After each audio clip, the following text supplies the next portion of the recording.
Welcome to Refined Resilience. I'm your host, Carrie Hill, and on this podcast, we highlight the small moments that shape our journey toward greatness and remind us that resilience isn't linear.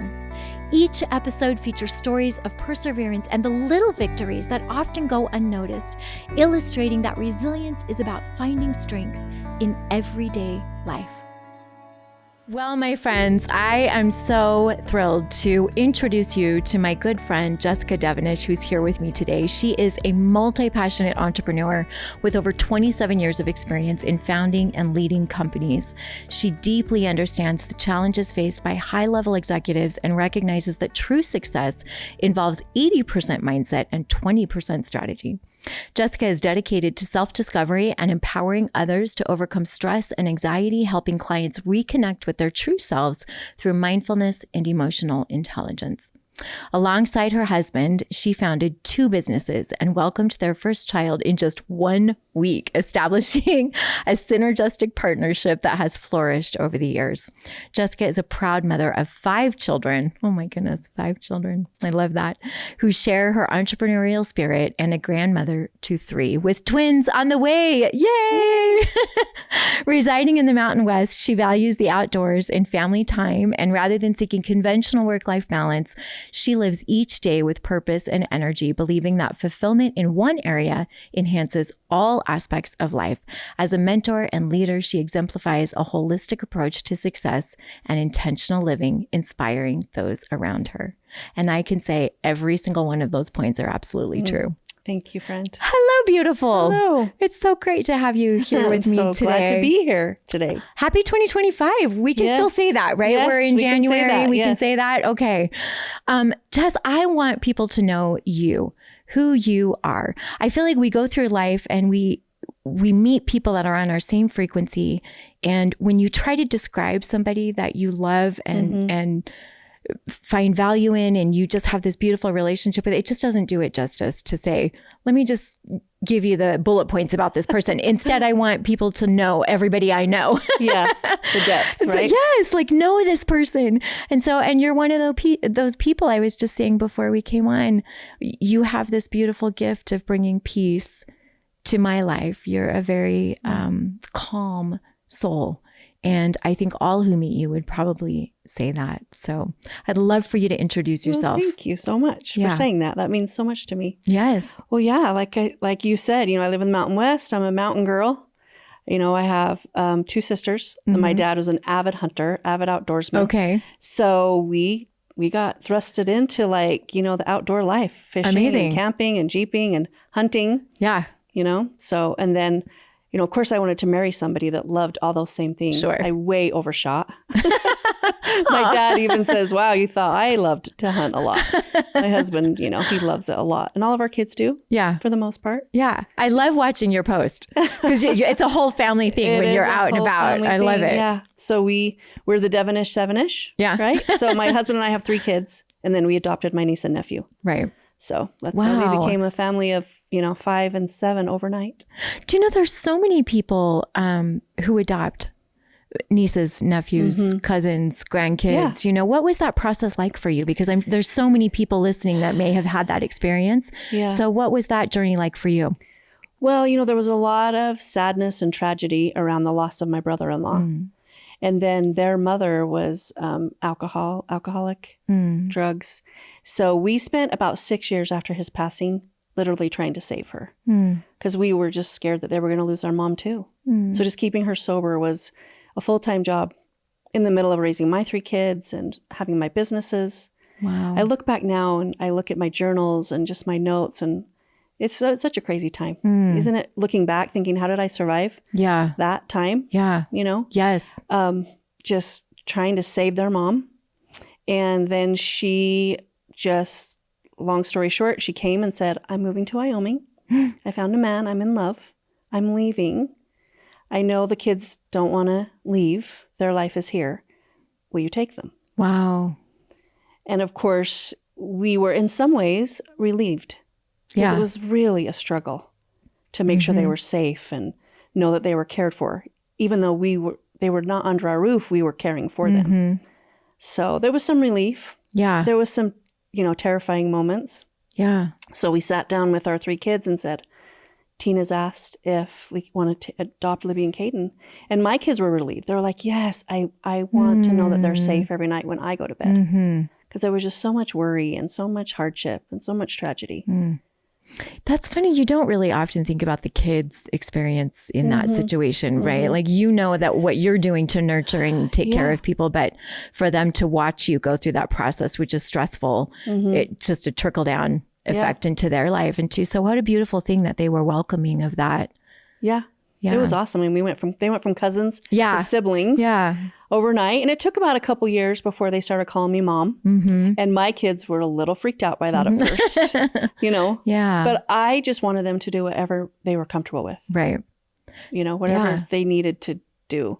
But it really was seamless. We had the same last name. Yeah. So in school, and I knew all of the teachers and the administration, they were fully aware of the situation. Gosh, I'm so grateful for the way that they saw the situation and they showed up in just understanding and compassion to help us, like, not make it a big deal for the kids, right? Yeah. And just Gosh, Jess, though, the kind of compassion and empathy that you have to have for that situation is pretty deep. I think that's a huge responsibility to add somebody else's children into your life, you know, whether that's a relative or a straight out adoption or, and I think that aligns with, like I said earlier, your peaceful nature. And I think empathy is also a part of who you are. You know, Jess, you've been through some pretty big challenges in your life with your kids, and having this beautiful symbiotic sibling, you know, relationship now with these other 2 kids coming into your family. Fast forward a couple of years and you have multiple kids to go through challenges with. You know, they say adult kids just have adult troubles. Right. Yeah. And needs. Yeah. So that is true. Yeah. For sure. I was so impressed when I first heard your story, though, about navigating, you know, mental health in your family. You just mentioned, you know, you've already navigated a relative with alcoholism. I'm sure that was not easy. Oh, it was so hard to watch, right? Knowing that you're very limited in what you can do to help them. And so going from that situation to now being the mom of 5 kids, and each of these kids now come with their own, you know, journey, which if you're a parent is true always. I'd love to know a little bit about your specific journey with mental health in your family and how you were able to navigate that as a parent. Yeah. Well, when my youngest daughter, she was 8 years old, she started there was a lot of struggles. And, you know, I was so focused looking back. That's about the time that we adopted the 2. And I think, you know, unknowingly, I may have focused a little too much on the niece and nephew. Yeah. Because, you know, in my mom heart, I was like, my kids are safe and they know they're safe. So there's a little more attention to the other 2. Yeah. And, you know, I probably didn't handle that as well as I could have, but I didn't know. Yeah. I know now. Yeah. You handled it the best that you could at the time. Yeah, totally. And so I think when traumas happen, I think mental health is born. And my youngest daughter had some borderline personality tendencies and traits. I mean, when they're younger and they're adolescents, they don't diagnose them as that. Right. They just say, you know, that there's 9 symptoms and she's on the lower spectrum. She has about 4 symptoms. And that was through a lot of therapy. The therapist, this was about the 4th therapist, she said, I would love to talk to you and Kelly. Could you come to my office? And we were like, oh no. Yeah. What is happening, you know? Because it's hard as a mom to send your kid to therapy and not be able to be in the room. Yeah. And know what's happening and how do you support them after? Right. Well, it's hard to send your kid to therapy, period. For sure. You know, I think because there's a lot of nuanced association between your parenting skills and that child's needs, right? Sure. Which we talked about earlier. So yeah, so not really being in the room to hear what the conversation is or what the problem is, that could be, I could see how that would just be so. Yeah. Well, she just was she was the one child that kind of defied all the house rules, Yeah. You have to have one. So, the other 3 before that, they just didn't push back because, when you go from family of 3 kids to 5 kids, like I was already very structured. Yeah. But, like we had one bathroom for them to share. I mean, and then the bedroom situation and the house, I was very strict on like, okay, we have chores and we have dinner time and you're prepping and you're cleaning and it's your night to get in the shower first, right? Because it was a well-oiled machine, right? Because I was working 6 to 6, running my businesses. And so when we got home, it was regimented, right? Yeah. And so that's how, and I enjoyed that. I think my kids did, probably not, but it worked for us. But she was the one that pushed back. Yeah. Whether it was a curfew or keeping the phone upstairs at night before bed. And it just kind of started this like pushing back on all the things. And then it really amplified when the other 2 moved in. So for whatever reason, that's just how she interpreted. She was just struggling. So we started talking to therapists and getting her in therapy. And like I said, this therapist called and said, can we talk to you? And she's like, I see symptoms of borderline. I'm like, I don't know what that means. Right. Teach me, because I don't know. And I didn't actually tell her that for a few years. And the reason I felt strongly about that is because she had already attached herself to feeling like anxious or depressed, that she kind of attached herself to labels. Yeah. And I was fearful of what that would mean for her. So fast forward a few years, once I did all the research and I did my own therapy on CBT and CDT therapy that helps with borderline, I felt like, you know what? I think this information can help her navigate the world. Because she had very black and white thinking. That's part of borderline trait, is very black and white thinking. And so I went to her and I found this book through the help of a friend. And I just told her, and she was so grateful. And she took it so well, which I don't think would have been the case a couple years prior, right? And then in 2013, she started cutting. And Carrie, I'll tell you what, I did not even know anything about that. Yeah. I didn't even know what that meant. So share that definition, Jessica, just for parents that might be struggling with this, or for parents that don't know what this is, So the way I understand cutting is they feel an internal pain and they struggle to express their emotions and their feelings. And so by cutting, they physically feel like they're releasing the pain that they're feeling inside. And it can happen on their wrists, inside their thighs, on their hips. Yeah, places people don't typically see. And places as a mom, like as your daughter is, 13 years old, like you're not looking at those wrists you can see. You can see, yeah. But, like even like on their hips and stuff. And it was 2:00 in the morning and she was 13, like I said. And the door knocks at 2 a.m.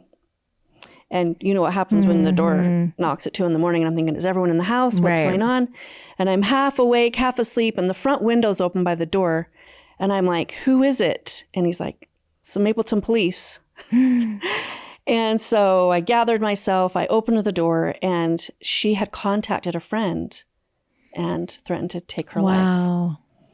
And so that began quite an emotional journey of, What a way to find that out. Yeah. In that moment. What was your immediate response to that? Oh, I was scared. Yeah. I was really scared what that meant for her. And, asking the question, like, if you were going to do it, have you thought about how? And that is a really hard question. And knowing what I know now, it is the most important question. And you know what, Carrie, intuitively, I had no training. I didn't know that. I just asked that question.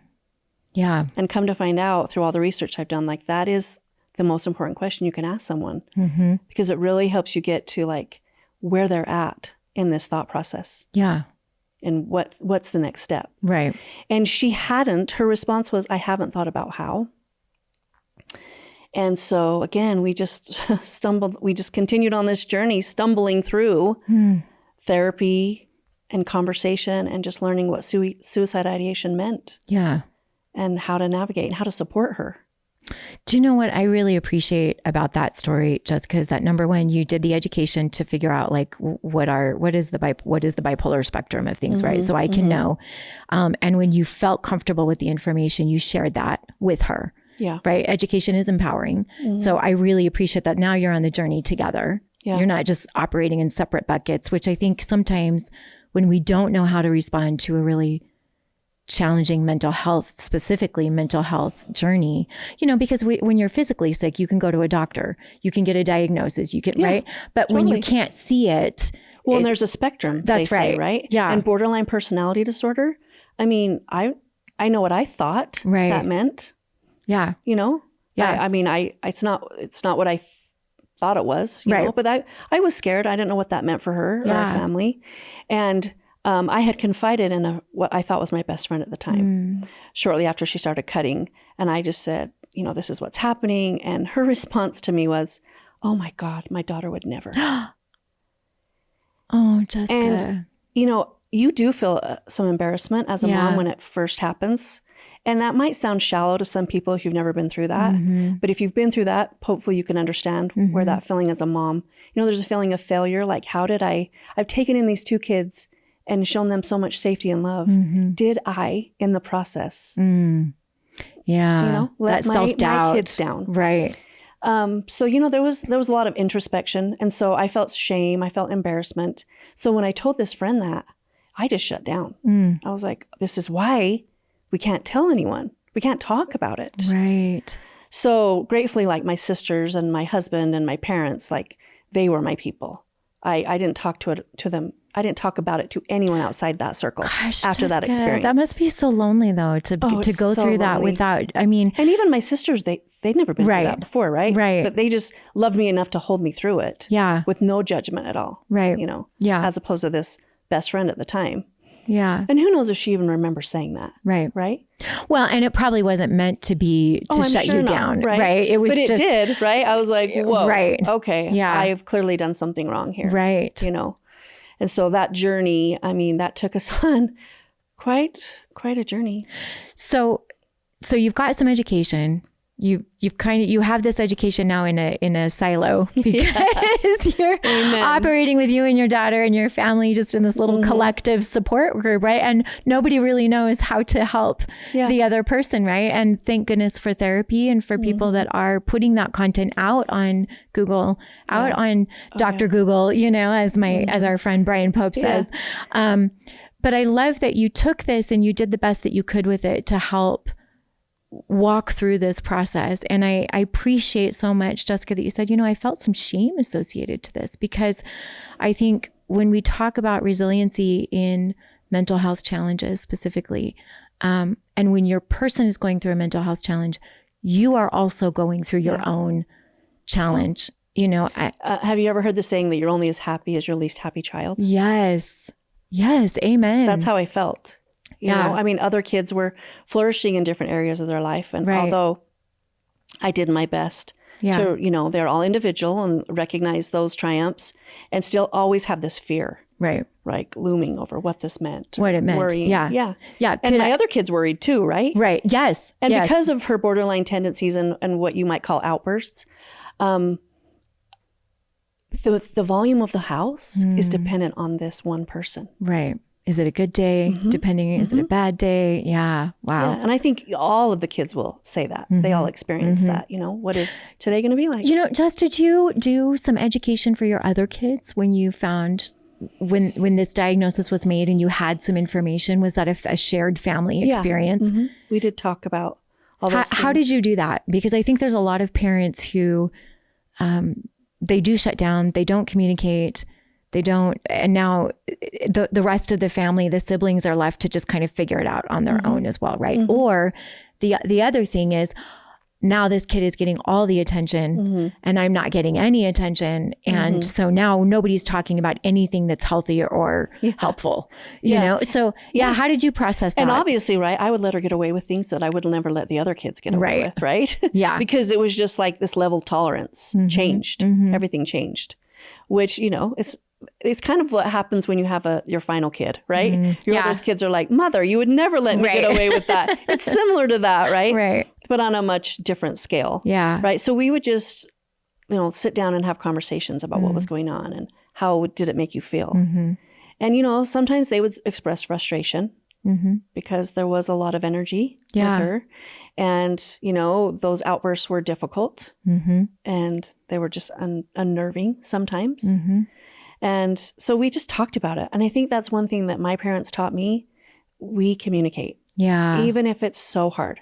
I mean, I worked with my parents and my sisters and my husband and my brother-in-laws for 18 years, forever. right? Yeah. And people think we're crazy, but it works, and why it works and why we're all also neighbors. We all live next door. We're all best friends because we talk. Yeah. We talk when it's hard to talk. The power of words. We talk when we don't want to talk. And we say, look, I need to talk to you about something. And it's hard for me to say this. It's now a good time. And we've kind of established those boundaries. And I'm so grateful for that because I've established that with my children. And my children, my adult children who are married, have come back and said, thank you so much. Because they've watched their in-laws not have that same experience. Yeah. And so they're teaching their spouse. Yes. We talk. Yes. We talk about it, even when we don't want to talk about it. Jessica, even when it's hard. I love that. So I'm grateful that. I'm grateful that you do that. And I'm grateful my parents taught me to do that. Right. Same. I think we grew up in a house that was very communicative and very transparent, and not in a way that you had to reveal every single thought or feeling that you had, right? But if there was a problem, it was a family problem. We're all going to talk about it and be a part of it. And I really appreciate that, especially when you're dealing with really severe things like suicidal ideation. This is something that just cannot be tucked away in a corner. Everybody does have to know about it. And I think resiliency as a family, when you have a member of your family that requires dedicated attention from every single person in some capacity, that's really hard because it can go two ways. You can be really grateful for the experience, or you can really resent that that person has brought this without it being any fault of their own, just because of the dynamic of family, right? That resentment can build up. And why does she always get it? Why does he always get the attention? And it did. Yeah. And there is still conversations in their adult lives where they have those conversations, where there is still some resentment that pops up because of past patterns or past experiences or past traumas, right? So that it's still alive and well. Yeah. How do you mitigate that, Jessica? You're big into gratitude. I mean, you are the gratitude coach. We've had many conversations about your superpower, if you will, of gratitude, and your ability to be resilient through the challenges that you've gone through. Because within this dynamic that we're talking about, that shame, that label of being ashamed, has so much impact on whether or not you can move forward. Right. It's whether or not you can heal. And so for me, what I've learned from you and for other people in our circle is how much of a role gratitude plays in mitigating shame. Right. And so for you as a parent, how did you leverage gratitude to come out of this circumstance, if you will, healthy, with your daughter and with your family intact? I mean, communication obviously is a big part of that, but it goes deeper than that, right? I think it started a little bit unknowingly, right?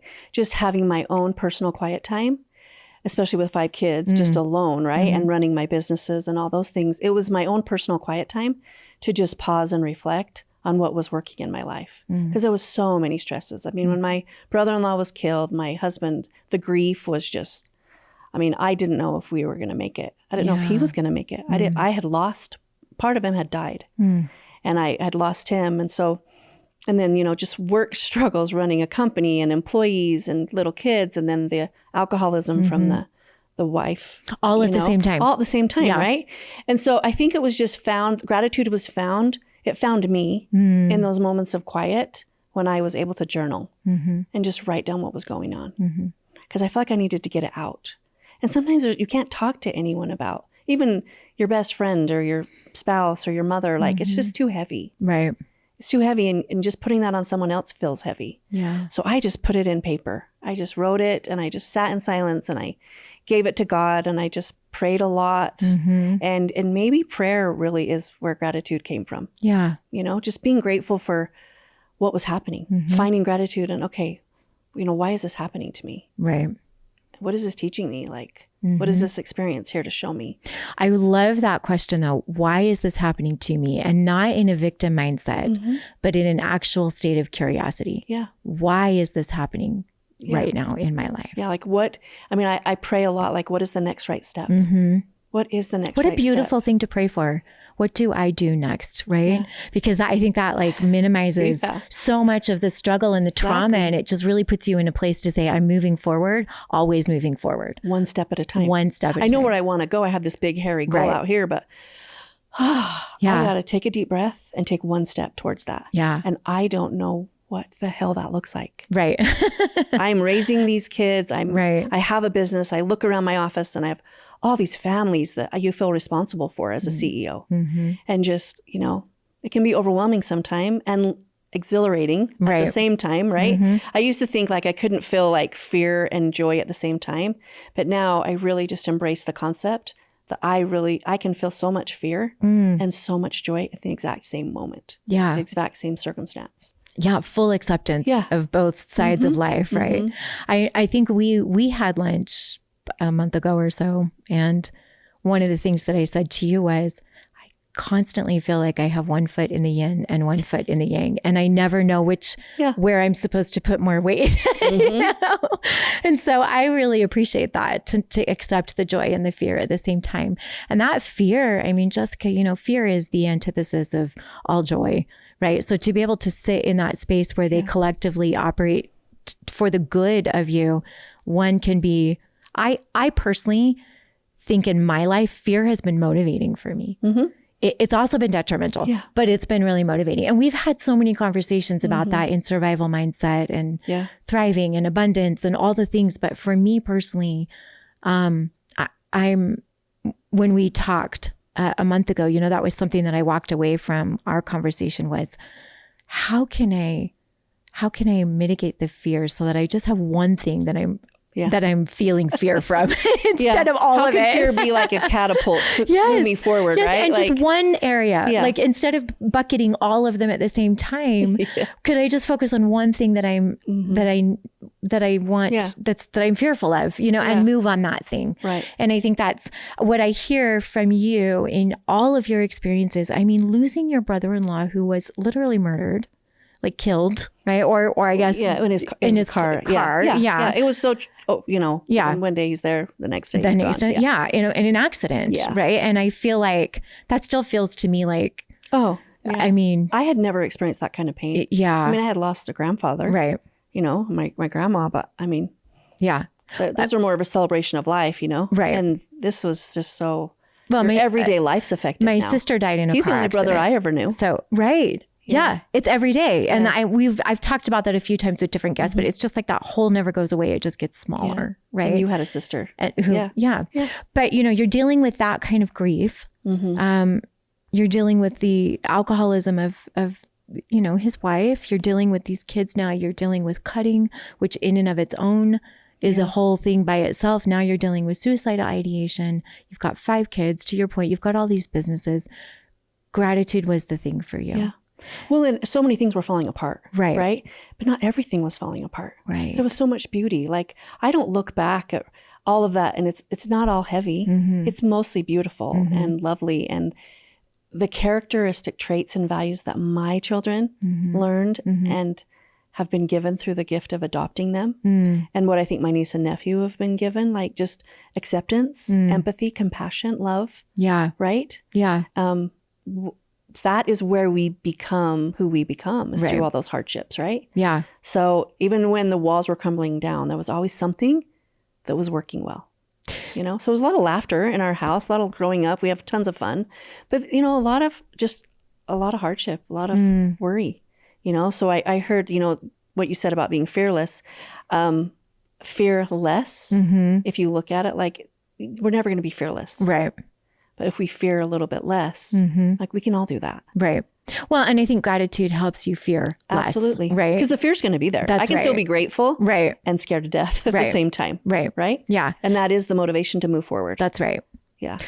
You've taken this beautiful practice that you've learned in this tragedy. By the way, I'm so grateful that your daughter is doing well. She is doing so well now. I mean, she did have a suicide attempt in 2017 and we put her in a residential facility for 6 months. And that was a very hard decision. Talk about talk about shame. Talk about not feeling like you're a good enough mom. Yeah. And stigma and labels and all the things. Laying in bed and, thinking my daughter is under a different roof, under the care of someone else.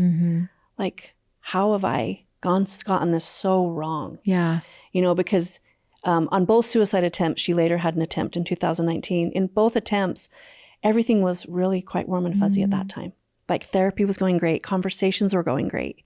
And I think I almost had this like, whew, maybe we're over this hump. And then sure enough, bam. And then the second time it happened. And, I think looking back, I was putting her through so much therapy. I didn't put myself through therapy until a little bit later.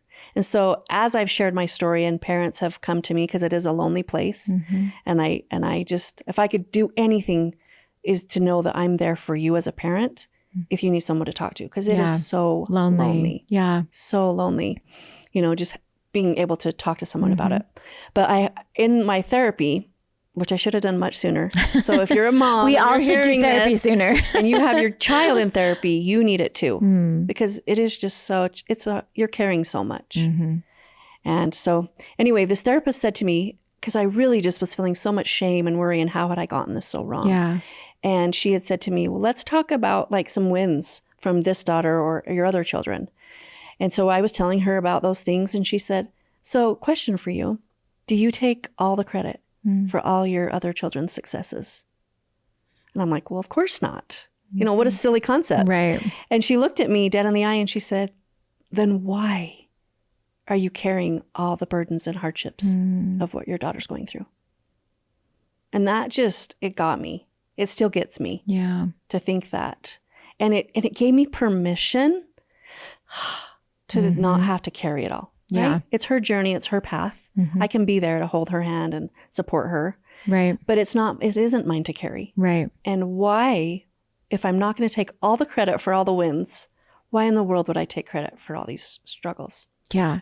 That was powerful. I love that, Jessica. When you shared that with me before, it really stuck with me, because I think, as I was mentioning before, you're going through all of these things and you have these gratitude moments that can ground you, until you can get to therapy or until you can get to the next level of acceptance. And part of that acceptance is in also being grateful that your children have their own journeys to live through, and that they're not, their identity and their choices are not a reflection always. Sometimes, environments can impact that for sure, but their actual physical choices are separate from your choices and your life. Absolutely. And I think one of the reasons, looking back, why I think, after the first suicide attempt and she went to the residential facility, and she came home, and it had been about a year and a half and things were pretty great until they weren't again. And I think part of why they went bad is because she had changed. She had gone through so much work at this residential facility and came out a new person, but Mama Dev had not. When she came home, I still was living in the fear. Unknowingly, I did not realize it at the time. And so I hadn't changed. So I was still in old patterns. And, energy doesn't lie. Yeah. And as a parent, you kind of set the tone of the energy of your space. Right. And I think I was living in fear and worry, and we fell back into old patterns. And, traumas would happen for her as what she perceived as trauma, and then it would spark something. So on her second attempt, my husband and I were not in the same place. We were just at odds of how to manage this. And my children, it was just like this high chaos, right? Because it was almost like, how did we get back to this place? Right, right. And the one night I remember vividly, I was alone in my closet, and she was calling me in these frantic, manic states. And I was working with a therapist at the time, and she just said, you've got to stop. You got to get off this merry-go-round. And she said to me, God loves your daughter more than you ever could. You must surrender.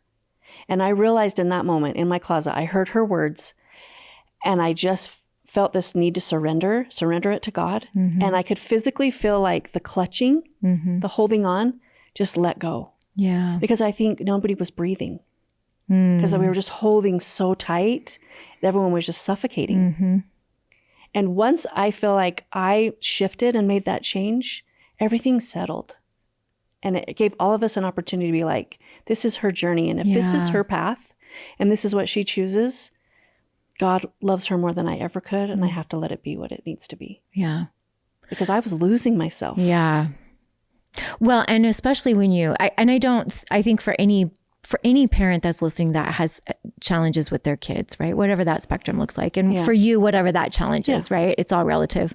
But I do think that moment where you do recognize, oh, okay, this is their own life and their own journey. And you give yourself that room to change your pattern and how you respond.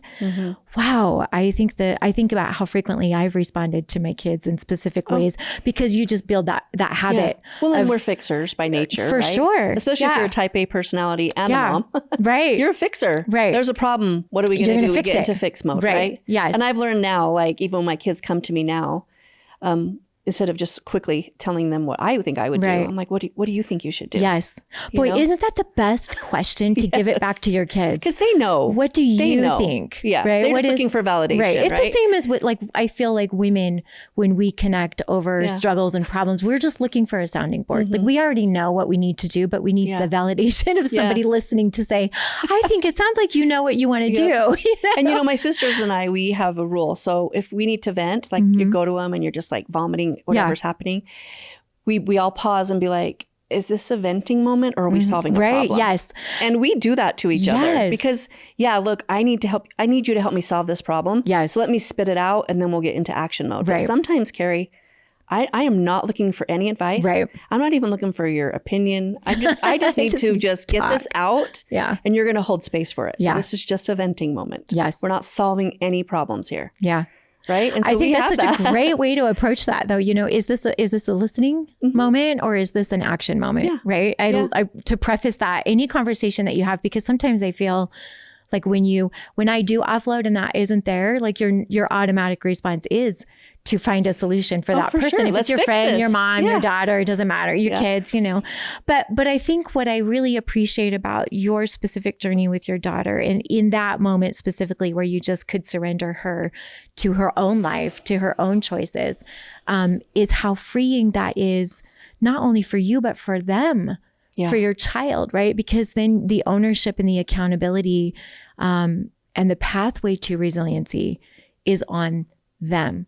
Now we've given you the tools, the foundation, we've had the conversations. And that's exactly where I was. I felt like I'd given her all the tools. Yeah. Here, right. And I'm here for you. And now it's yours. So Jessica, for you, define for me resilience in your life. Resilience, I just see it as like, rising from the ash when you are and rising when you're on fire, right? Just standing in the flame, standing in the fire, standing in the storm, feeling the angst, feeling all those feelings. Yeah. And one thing through the coaching that I do and that I've learned is emotions are energy in motion, right? So just feel it all. Yeah. Because you can't kill or extinguish an emotion. You can transmute or transfer an emotion. So resiliency for me just feels like just standing in the fire and knowing that, you're going to be okay. You're safe in the fire. Yeah. And sometimes, sadly, I don't know if it's sadly, but I might be comfortable there. Well, with all of the struggles and the trials. And I think that's why I'm so passionate about gratitude. Yeah. Is because it has we talked about frequency of our, the energy that we put out into the world. Like, I really believe that the frequency and the vibration of where we live, it's on like a radio station. You can tune into it anytime you want, right? It's always available. Gratitude is always available to me. Yeah. Am I tuning into that station? And am I not sometimes? Sometimes I don't feel gratitude. I'm just frustrated or upset. And that's just where I need to feel right now. Do you know what's so great about that though, is that you really can't, for me, like maybe some people can, but for my personal experience, when I am in the fire and I am making an intentional effort to to have a gratitude moment, I can't hold space for the other emotion when I'm in gratitude. I just can't. My mind is busy going through how I'm grateful. And therefore the other the other crisis moment just kind of falls to the side. It settles a little bit. Yeah. And I think that's the power of, of your coaching. You do a lot of gratitude coaching for businesses, for families, for women. I know you have a retreat coming up. Where's that going to be at? It's going to be in Bear Lake, Garden City. Okay. At the end of April. So it's a women's retreat. Yeah. And it's Warrior Within. And it's just, I believe that I'm co-hosting with my friend Kimberly. I believe that we all have the answers within us. If we can slow down long enough to tap into those answers. And we just flourish this space where women can we do breath work. We have workshops. We do some cold plunging if you dare. We don't make you, but if you want to do it. Yeah. And just the whole process of cold plunging is looking at the other women and saying, I'll do it if you do it. And I'll do it if you hold my hand. And isn't that just antithesis of life? Yeah. If you're going to go through this fire with me, if you're going to get in this cold water with me, because I do not want to get in that water, but if you hold my hand, I can do it for 3 minutes. Yeah. And it's such a powerful experience because it's how life is. It's so much better if we can do it together. Well, and having that support network around you also builds your resiliency. It builds it, right? Because your confidence is built up, it's boosted. You feel closer to those people. You feel supported by them. And now the struggle is not so hard. Well, I don't think we were ever meant to do it alone. Right. Right? I mean, isn't that why they have tribes? And that's why families. Yes. I think that's why God invented families. Right? But but it's amazing because we're all supposed to go through it together. But you do those moments where you're in your closet crying out, what is the next thing? What is the next right thing for me? Right. There are those moments where nobody else can sit in that space with you. Yeah. But once you decide on what that next step is, now it's who can I bring into my tribe? Who can support me? Yeah. Yeah. I really appreciate that. So you do so much of your gratitude work at retreats for women, families, coaches, other coaches, CEOs. And then I want to touch just for a minute, Jessica, on your breathwork practice with Kimberly. I was telling my friend Randy Sparks the other day, because he has a gratitude practice himself, about my experience with breathwork. And I said, I've only done it 3 times, but it was life-changing for me. And I came out of that experience with more gratitude. That was the feeling that I had leaving the session that you and Kimberly led, was this inherent gratefulness for life and for that experience and for my body and, all of those things. So I want to hear from you. When you walk somebody through breath work, what does that look like? How are you educating people on what this is and the impact of it? Well, I had started going to breathwork classes with your friend Holly Seminoff. I think she was the first one that ever facilitated a breathwork event for me. And just like you experienced, it was life-changing. I mean, I'd meditated before, but what the heck was that? Yeah. Right? Yeah. And I think I've learned through the process, breath is life. I mean, when we come into this world, breath is the first thing. And when we leave this world, breath is the last thing that we do. And breath is life. And when we do our workshops, Kimberly is actually the breathwork facilitator, and then I help hold space, and then I do the workshops with her. You are literally, the room is so vibrant and so alive, right? I do firmly believe that the veil is very close, and we all have spirit guides and angels that are with us at all time. So when there's a room of 30 women, I always imagine that there's 3 spirit guides or angels with each person. So now you have 90 people in a room, and you have 90 angelic energies there to support all of this human experience. So for me, when I hold space for breath work, that really is what it's all about. It's such a spiritual experience that gives you an opportunity for 30 minutes. It feels way longer than that when you're in it. But for 30 minutes, right, you are spiritually able to release all of that humanness that you're feeling, that heaviness, and release it to the spirit realm. And knowing that there's people in that room helping you carry it. So you don't have to carry it. So for me, being a facilitator, that's really the space that we create. That's how I envision it. And it's just I love doing breath work. I'm going to one Friday night as a participant. But I also love equally to hold the space. And like when you came, just seeing what you're going through and watching as your bodies, I mean, sometimes you're shaking, sometimes you're crying, Yeah. No, it feels like it is a very spiritual practice. It's a very spiritual, and I think for people listening, we get caught in those labels of saying, oh, that's woo woo, stuff all the time. But until you actually practice that and experience that, you don't really, simply saying it's a spiritual practice doesn't encompass really the depth that you can get to with that, because it really is transformative. It is healing. It's the fastest therapy I've ever had. Well, and there's a lot of science behind that too. So if you think it's woo woo, and you're not into that, fine. Right. Look at the science behind it, right? And the breath work and how you're slowing down all of the modalities in your body, and you're allowing things to like settle. I mean, there's definitely a science behind releasing that too. And you're right. It's like the best therapy. Yeah, the fastest therapy. There's no like 90 minutes. You're just laying there listening, right? Yeah. But I think because the beautiful thing about allowing yourself to just be, I mean, I think even meditation is really hard for me. Yoga is really hard for me because I don't. That's fair. I hear that a lot. My brain doesn't stop, right? My body stops, but my brain keeps going. But when you're actively, what I learned in that moment is being actively focused on your actual breath. Just breathing. It was really transformative, and you feel renewed. You feel more resilient. You feel more grateful for your body and for your life and for even the challenges that you face. It's amazing how much gratitude you can feel for a challenge when you can release it. Yeah. Well, and don't you think like we're always shallow breathing through life? Always, right? I'm always in my chest. If you can stop and take a big belly breath just 3 times, that's transformative through the day. Through the day. It is. Yeah. I mean, I don't have an Apple Watch, but doesn't it tell you that like you need to take a breath? Breathe. Yes. It reminds me, you have not breathed for 5 hours. Are you alive? And, you're just going through and you're just huffing and puffing and you're just getting stuff done, right? Yeah. No matter what it is. Right. Whether you have little kids or adult kids or businesses or whatever it is you're doing, like there's just, we rarely slow down. There's always things, there's tasks that need to be done. So this is really a moment where you get to breathe through it.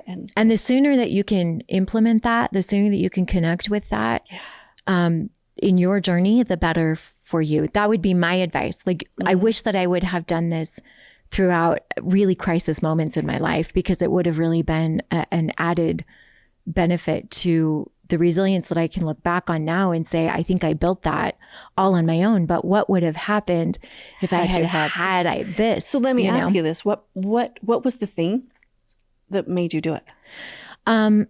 Curiosity, I think, and the invite, right, from someone that I trust. I think that was the biggest thing for me. Is I thought, I realized that breath is important, and I know that I'm not breathing. And to be truthful, I don't think I've breathed for a really long time. A decade. You pile and you pile and you pile, and you short breathe through it, and you panic and you make an action plan. And then maybe, 2 years later, you take a deep breath. And for me, it was the trust and the curiosity, and it was time, Jessica. It was time to do something different. Well, you were probably being in that space of fight, flight, or freeze for such a long time, right? Always. And I think so many of us, myself included, the last couple of years, I'm like, wow, this stress level needs to shift. Right. Yeah. Yeah. It's a beautiful way. So for anybody that's listening to this, I would highly encourage you to live in that curiosity and experience a breathwork class with Kimberly and Jessica. Actually, they're beautiful together, and they do a beautiful job. Jessica, I want people to be able to find out more about, you're doing some workshops around suicide awareness for parents or conversation. Tell me a little bit about that. Well, I just spoke at the Promise to Live mental town hall. Okay. So that was, just sharing my story. So we can find that on YouTube on the Silicon Slopes December 5th mental health town hall. Yeah. It was really powerful. Everybody that heard it said that they were really moved by it. So, thank you. But you're also open for conversation if people have questions about how to navigate this journey with their kids. Yeah. And then the gratitude work that you're doing in retreats and coaching, where can we find more information about that? JessicaDevenish.com. Okay. Awesome. You can find me there. I'm on Instagram. too, and Facebook and LinkedIn. Good. And she's awesome. all the places, I love to social. Yes. Lunch. I'm a huge fan of social media and getting together for lunch. Yes. Right? Yes. I'm in. You're in. She's down. Okay. So thank you for sharing your gifts with the world, your insights, your heart, your peace, your you. Thank you for being you in the world. Jessica, I appreciate you, and I'm glad that you were here today. Thank you for having me. Thanks. Thank you for joining us on this episode of Refined Resilience. We hope you found inspiration in the stories shared and the small moments that remind us all of our strength. Remember, resilience is built not just in the big challenges we face, but in the everyday experiences that shape who we are. A special thanks to our sponsor, Build Then Bless, for making Refined Resilience possible. Until next time, remember, it's the small moments of resilience that make us great.